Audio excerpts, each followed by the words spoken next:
He looked into his son's eyes, cold, steady, almost hollow, and said the words no one would ever forget. I had to do it. She was going to ruin everything. He spoke with a chilling calmness, as if the act he'd just committed, brutal, irreversible, was somehow necessary. As if it were not just a crime but a solution. A tragic answer to a question no one dared ask aloud.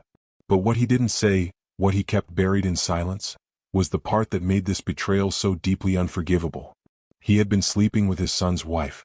And now, someone was dead. Not a stranger. Not a rival. But blood. His own son. Dead in a pool of blood in the family garage, just steps from where his daughters slept. The children he would never hold again. The wife he trusted. The father he revered. Gone. And it didn't happen in some distant war zone, or the shadowy corners of organized crime. No. This story unfolded in a quiet, suburban neighborhood in Plainfield, Illinois. A place where people left their doors unlocked. Where Sunday church bells rang peacefully in the air. Where kids rode bikes and neighbors waved hello. But beneath that calm surface, something dark was festering. What could possibly drive a father to betray his own bloodline? What would make a woman turn against the man who provided for her, who built a life with her, who fathered her children? What could push two people to commit a sin so deep that it ends in murder? This isn't just a tale of infidelity. This isn't just a story of lust. It's a psychological descent, a collapse of conscience, into obsession, betrayal, and death. This is not just a crime. It's a twisted love triangle, a web of lies and manipulation, and a fatal crossing of boundaries that tore an entire family apart. Welcome to True Crime Cinema. Today we unravel one of the most disturbing domestic betrayals in recent memory. The story of 34-year-old Ethan Rourke, a man whose life was taken not by a stranger, but by the two people he should have been safest with, his wife and his own father. A story that sent shockwaves through a quiet Midwestern town and left an entire nation asking the same question. What? Ethan Rourke was a man you might pass on the street and never think twice about. He wasn't flashy. He wasn't loud. But ask anyone who knew him, and you'd hear the same words over and over again. Loyal. Soft-spoken. Solid. The kind of man who showed up. For work. For his kids. For his marriage. He lived in Plainfield, Illinois, a peaceful suburb tucked between rolling farmlands and commuter highways. Ethan had recently accepted a promotion at a local logistics firm. He was proud of that. Not because of the paycheck, but because it meant he could give his daughters a better life. His wife, Madison, was 32. A stay-at-home mom. Attractive. Smart. But, according to friends, she was often restless. Behind her warm smile and Instagram-perfect family photos, there was something flickering. A dissatisfaction. A hunger for more. She confided in friends that she sometimes felt invisible. That Ethan was a good man, but maybe too good. Predictable. Boring. But instead of counseling, instead of confronting the growing distance, she turned elsewhere. To someone Ethan would never suspect. Her father-in-law. Dennis Rourke was 59. A decorated, now retired fire captain. A man who had once pulled children from burning buildings. A man who raised Ethan as a single father after Ethan's mother died when he was just 12. Dennis had been something of a hero in town. But behind that reputation, there was a different side. A controlling side. A man used to being in charge. Used to admiration. So when Madison began to lean on him, emotionally at first, he welcomed it. She would ask for advice. Help with the kids. Help with the house when Ethan worked long hours. It started innocently enough. Or at least, that's what everyone told themselves. But soon, those late-night talks turned into long car rides. Those innocent laughs turned into longing glances. And before long, they were having an affair. Not just secret rendezvous, but a full-blown emotional and physical relationship, behind Ethan's back. Madison would later claim that it just happened. That Dennis was the only one who listened. But was it really an accident? Or was it manipulation all along? They used burner phones to text. Met in parking lots. Deleted call histories. But no secret stays buried forever. Because one night Ethan came home early. And what he saw shattered him. It wasn't just a message or a rumor. It was confirmation. He confronted Madison. Then Dennis. Witnesses reported hearing yelling from inside the Rourke household. How could you do this to me? Ethan reportedly shouted. You're my father. But Dennis was unfazed. Cool. Detached. He told Ethan to calm down. And Madison? She just cried. Ethan didn't tell the police. Didn't tell friends. Maybe he was embarrassed. Maybe he thought he could fix it. But what he didn't know was that they weren't done. The affair continued, secretly, carefully. And that's when the texts began to take on a darker tone. He's in the way. We'd be free if he wasn't around. I don't know how much longer I can take this. Was it a fantasy? Empty venting? Or was it a prelude to murder? On the night of July 8, 2023, something terrible happened. Ethan never made it inside the house after work. Instead, he was found dead in the garage. His skull crushed with a tire iron. Bludgeoned in a fit of rage, or perhaps cold calculation. Madison was the one who dialed 911. There's blood. He's not breathing. Please, send someone. But when the first responders arrived, her story didn't add up. There were no signs of forced entry. No valuables missing. No witnesses. Just Madison. And silence. But the silence wouldn't last long. Surveillance footage showed Dennis's truck circling the block. Phone records revealed contact minutes before the murder. And then, the text messages surfaced. Messages that painted a picture not of two grieving family members, but two lovers, two conspirators. You have to do it soon. I want to be with you. No more secrets. When confronted, Dennis offered little emotion. He claimed he hadn't seen Ethan that day. But then he slipped. She was going to ruin everything, he told police. I had to do it. A confession. But also, a revelation. He wasn't just trying to protect Madison. He was protecting himself. Because this was never just about lust. It was about control. About power. About a man who couldn't stand to lose what he thought he deserved. Love, admiration, and obedience. From his son. From his lover. He lost them both. And now one was dead. The other, behind bars. Ethan Rourke was buried 3 days later. His daughters, too young to understand, still ask when Daddy's coming home. The town of Plainfield hasn't recovered. How could it? When the enemy wasn't outside the home, but inside it. A father. A wife. A son. 3 lives entwined by blood and betrayal. This is not just a story of murder. This is a case study in how lies grow. How love curdles into obsession. And how crossing the wrong line can destroy everyone in its path. So we ask you, what do you think drove them? Was this a crime of passion? Or a calculated plan? Was Madison a victim or a manipulator? And was Dennis a broken man? Or a cold-blooded killer? Let us know your thoughts in the comments below. Because here, at True Crime Cinema, we don't just tell the stories, we unravel them. Ethan Rourke wasn't the kind of man who made headlines. He wasn't flashy. He didn't chase attention. He didn't stir drama. He was a man of quiet strength, the kind of person friends called dependable, modest, even gentle. Ask his neighbors in Plainfield, Illinois, and you'll hear a common theme in their voices. He was steady. He loved his family. You could count on Ethan. He lived a life that looked nearly perfect on the surface. A modest home on a quiet street. 2 beautiful young daughters. And a wife, Madison, who appeared to adore him. To the outside world, they were the picture of small-town America. The Rourkes attended church together every Sunday. They hosted backyard barbecues in the summer. They shared smiles and handshakes at school pickup. Ethan had just landed a new job in logistics at a distribution company across town. A step up, finally allowing him to support his family without the overtime shifts that had kept him away on weekends. He had plans for the future. A family vacation to the Smoky Mountains. A savings fund for the girls' college. Even talk of adding a puppy to the household. But behind that calm suburban exterior, something was quietly eroding. Something deep. Something dangerous. Because within the walls of that cozy home, trust was being broken in the most unimaginable way. Madison Rourke, 32, had once been a vibrant and social woman, full of warmth and laughter. But lately something had changed. She often looked distracted. Distant. Friends noticed she stopped showing up for community events. She pulled back from her usual circle. And when asked how things were going with Ethan, her answers were vague, strained. She once confessed to a close friend, "I feel invisible. Like I'm just playing a role, not living a life." She described her days as repetitive, filled with dirty dishes, diapers, and school drop-offs. She said she felt trapped in the life she had chosen. But instead of turning to her husband for support or seeking counseling, or even confiding in her mother or sister, she found comfort in someone else. Someone no one could have predicted. Her father-in-law, Dennis Rourke, a 59-year-old retired fire captain. A man once hailed as a local hero. A father figure who had raised Ethan single-handedly after his wife, Ethan's mother, passed away from cancer when Ethan was just 12. Dennis was respected, admired.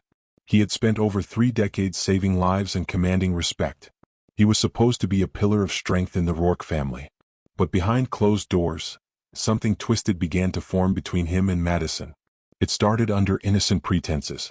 Dennis would stop by to help with the girls while Ethan worked night shifts. He'd offer advice, pick up groceries, fix a leaky sink. He told Madison he wanted to be there more, that family mattered. At first it made sense. Who wouldn't appreciate a helpful father-in-law stepping in when life got overwhelming? But soon the visits became longer. The conversations more personal. Too personal. Dennis began complimenting Madison in subtle, loaded ways. He would call her wasted in that house, or say things like, "You're too smart and beautiful to just be someone's housewife." And Madison responded. She began confiding in Dennis. About her loneliness. About her frustrations. About her disconnection from Ethan. What might have been a cry for help was misinterpreted, or perhaps welcomed by Dennis. Because not long after those conversations began, the boundaries started to erode. Neighbors began noticing unusual things. Madison and Dennis spotted at a local coffee shop, alone, on a Tuesday morning. Dennis's truck parked outside the Rourke house well after midnight, when Ethan was known to be working. Witnesses even reported seeing the two of them driving together late at night, parked at the far edge of town near a nature preserve. One concerned neighbor said, "It didn't look like a father-in-law comforting his daughter-in-law. It looked like something else." And then came the text. As part of later court testimony, prosecutors would reveal chilling digital messages retrieved from Madison's phone. One in particular stood out. "I wish you were the man I married instead. He doesn't see me, but you do." It was clear. This wasn't just a momentary lapse. This wasn't a flirtation or a misunderstanding. This was a full-blown, dangerous affair. One fueled not just by lust, but by obsession. And Dennis? He wasn't just cheating on his son's wife. He was betraying his own legacy. His wife of 37 years, Margaret, began noticing strange changes. Dennis became distant. He stopped attending family events. He ghosted old friends. He even skipped his granddaughter's birthday party with no explanation.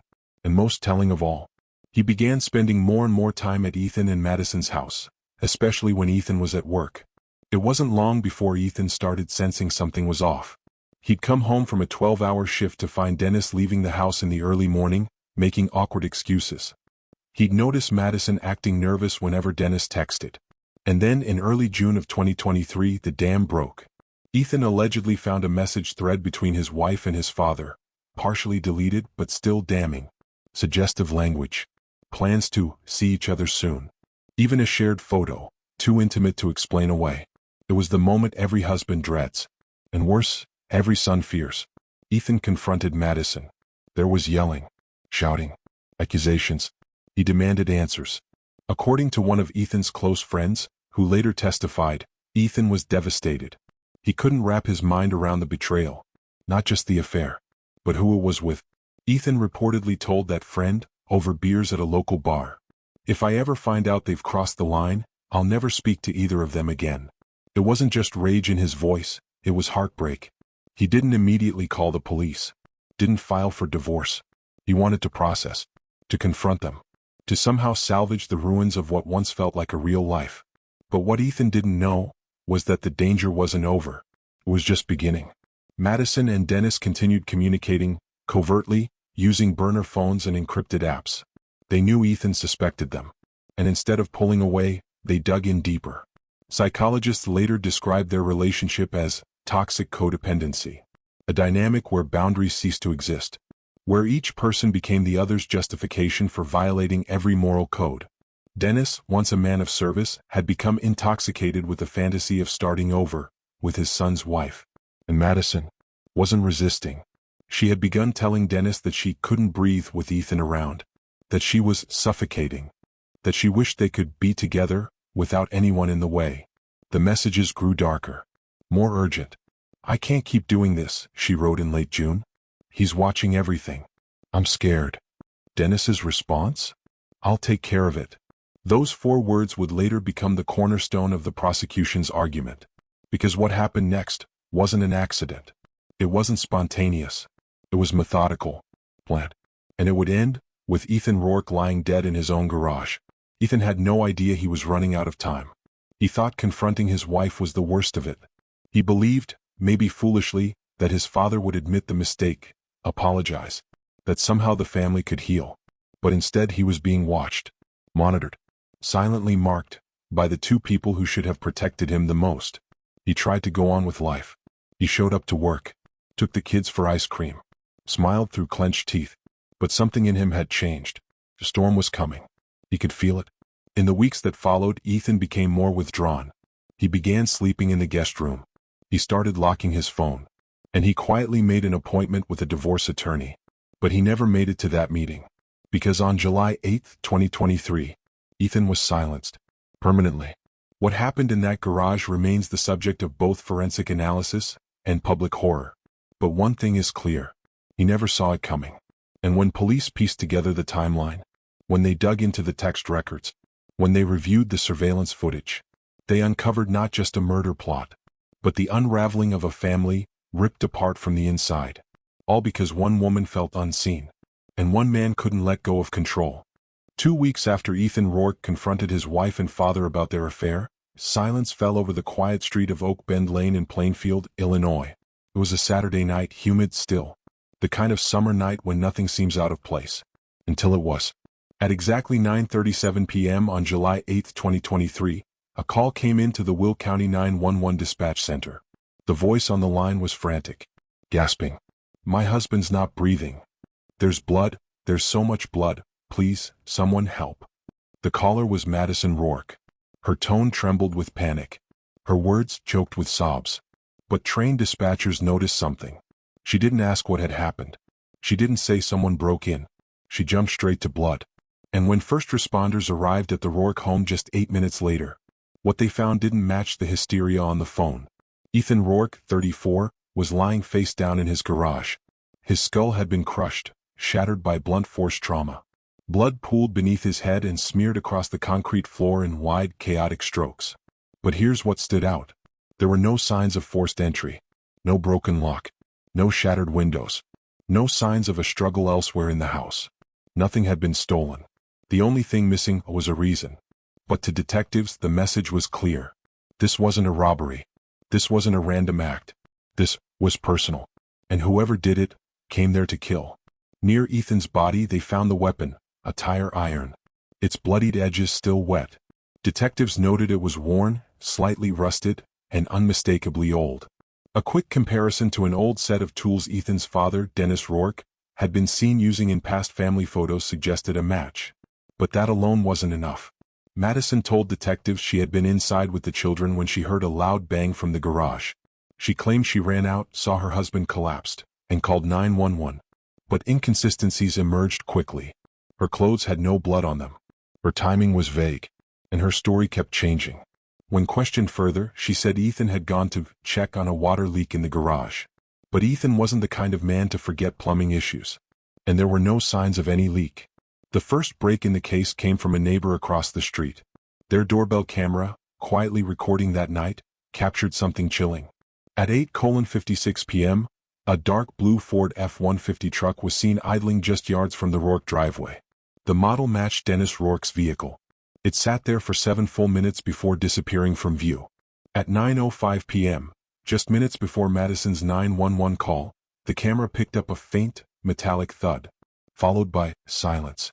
When confronted with the footage, Dennis claimed he hadn't seen Ethan that day. He said he'd been home watching baseball. But his alibi had holes. His cell phone pinged near the Rourke home at 9:01 p.m.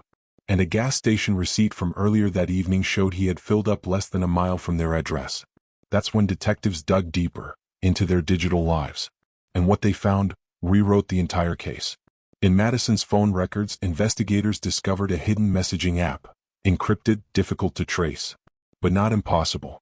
The app, commonly used to disguise burner phone conversations, revealed a disturbing trail of messages between Madison and Dennis. The texts spanned months. Planning secret meetups.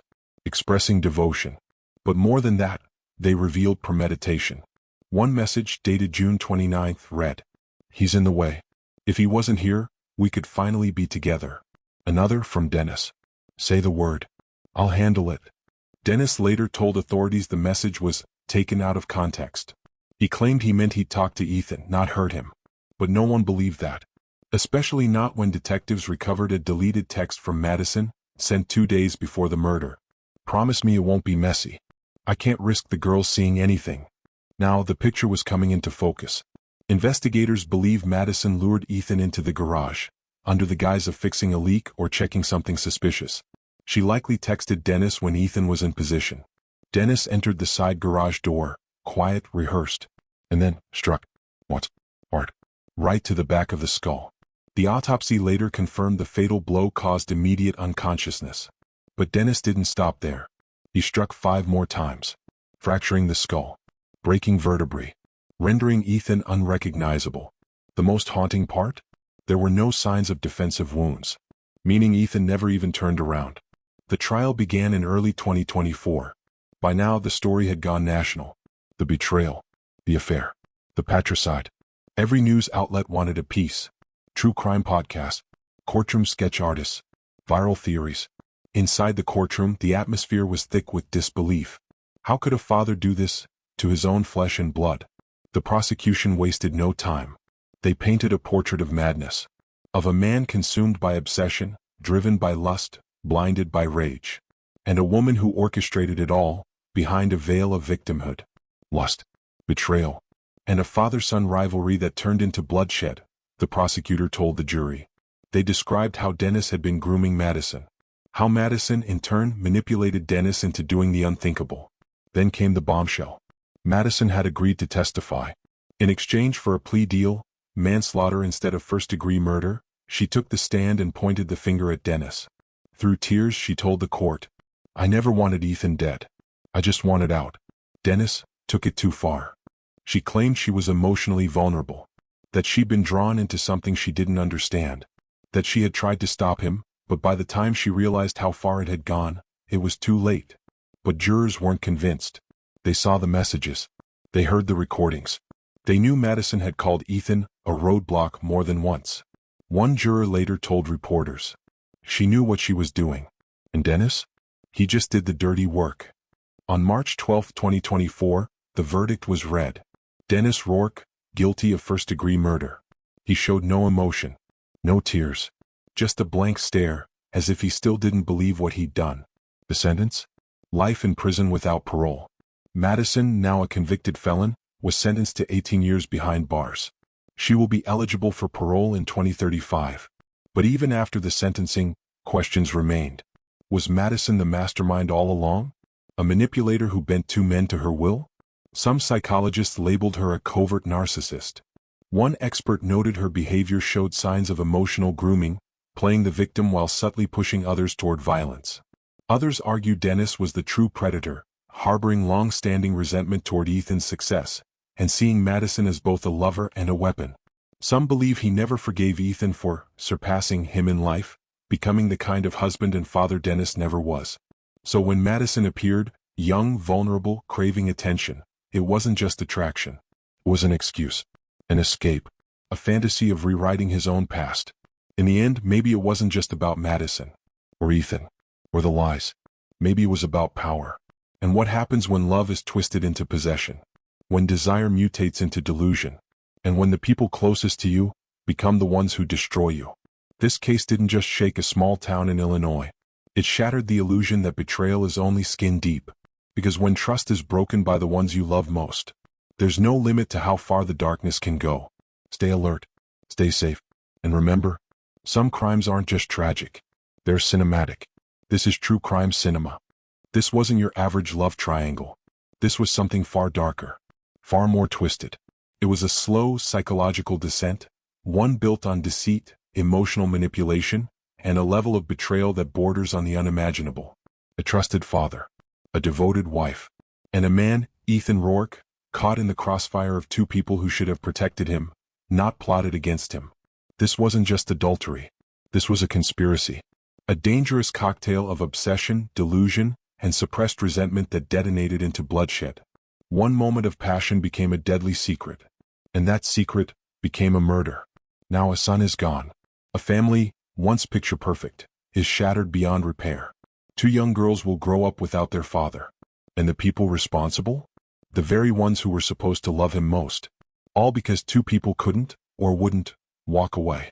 And so, the question remains, was Madison a master manipulator, playing both men like pawns in a game she controlled from the shadows? Or was she simply in over her head? A desperate woman looking for connection in all the wrong places? And what about Dennis? Was this twisted act driven by love? Or was it something far more dangerous? A father's envy of his own son's life? A toxic brew of jealousy, regret, and emotional dependence? These are the questions that still haunt everyone who followed this case. And now we want to hear from you. What's your theory? Was Madison pulling the strings? Or was she just another victim of Dennis's obsession? Leave your thoughts in the comments below. We read every one. And if this story stunned you the way it did us, hit like, subscribe to the channel, and share this case with someone who thinks they've heard it all. Because here at True Crime Cinema, we don't just tell you the facts. We dive beneath the surface. We peel back the lies. And we expose the chilling truths that others are too afraid to touch. Because some stories, they don't just break your heart. They haunt you. Until next time, stay safe, stay curious, and never underestimate